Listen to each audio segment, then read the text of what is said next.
नौतनवा महिला चिकित्सालय पर अस्पताल पर स्टाफ नर्स हैं संविदा कर्मी प्रेमलता जी।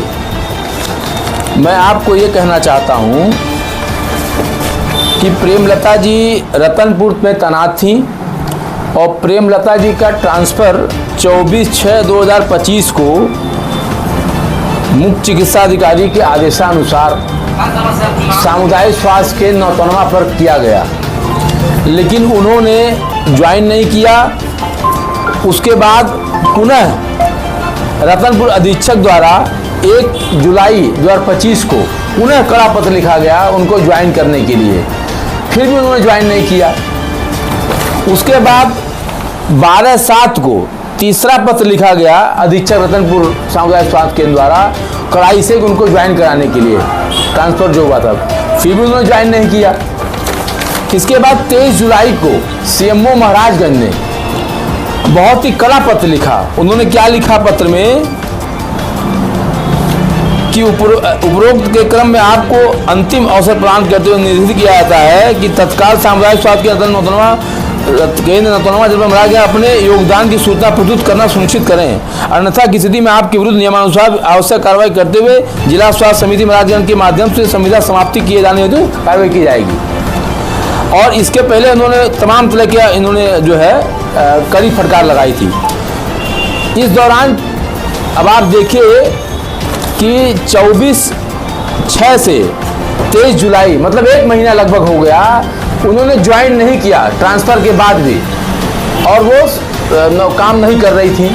इसके बाद क्या हुआ, 25 जुलाई को मतलब 23 को सीएमओ ने कड़ा पत्र लिखा और 2 दिन बाद ही 25 जुलाई को सीएमओ महाराजगंज ने इस महिला स्टाफ नर्स संविदा कर्मी प्रेमलता के मनचाहे स्थान पर राजकीय महिला चिकित्सालय नौतनवा में तैनाती दे दिया, सारे नियम कानूनों को दरकिनार करते हुए। तो मेरा कहना यह है, जबकि 4 नोटिस जारी करने के बाद, सीएमओ के कड़ा पत्र लिखने के बाद, अंतिम अवसर देने के बाद यह संविदा कर्मी ज्वाइन नहीं करती है और 24 से 25 दिन 26 दिन ये अनुपस्थित रहती है और 12 से 14 दिन जो है ये बिल्कुल आदेश का उल्लंघन करती हैं। तो क्या ऐसी मजबूरी है कि एक संविदा कर्मी पूरे स्वास्थ्य विभाग पर, पूरे सिस्टम पे भारी पड़ गई?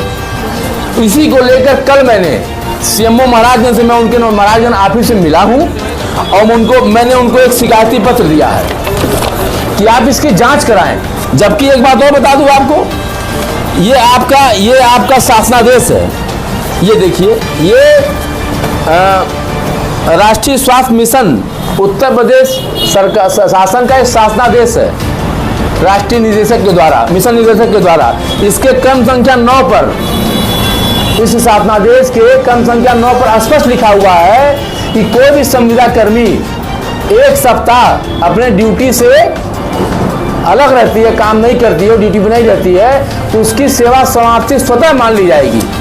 और ये 25 दिन हो गया, इन 25 दिन की सैलरी इन्होंने ली, विभाग ने जारी की कि नहीं जारी की तो जांच का विषय है, लेकिन ये इस दौरान ये जो है अनुपस्थित रही, वहाँ से रतनपुर से स्थानांतरित हो गया, इन्होंने वहाँ ज्वाइन नहीं किया, मतलब बीच में नहीं, इन्होंने ज्वाइन नहीं किया, वहाँ से स्थानांतरण हो गया।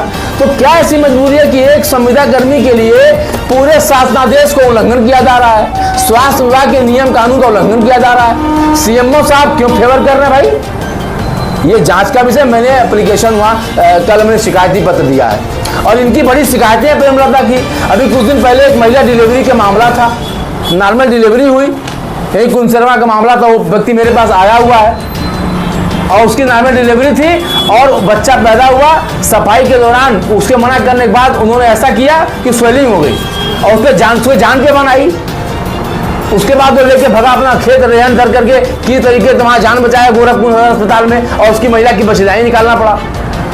तो इस तरह का जो मनमाना काम है, तो मेरा सीएमओ साहब, अच्छा सीएमओ साहब की देख लीजिए, सीएमओ साहब कोई कार्य आप शिकायत दीजिए, संज्ञान लेते हैं, फर्जी जांच बिठा देंगे, उसकी जांच नहीं करते हैं, जांच नहीं कराते हैं समय अनुकूल। ऐसी कई शिकायतें मेरे पास है। तो ये सीएमओ साहब कहीं न कहीं स्वास्थ्य विभाग से जुड़े ऐसे आक्रमण लापरवाह अधिकारियों, कर्मचारियों और स्वास्थ्य कर्मियों को संरक्षण देने का काम कर रहे हैं। सीएमओ की इसमें पूरी पूरी गलती है। तो मेरा निवेदन यह है कि इस पर कार्रवाई हो, आप लोग इसको उठाइए मुद्दे को कि कोई भी कर्मचारी अधिकारी शासनादेश और उस विभाग के नियम से ऊपर नहीं है। इस संविदा कर्मी को क्यों फेवर किया जा रहा है? इनको तत्काल प्रभाव से इनकी सेवा समाप्ति की जाए और इनके खिलाफ कार्रवाई की जाए।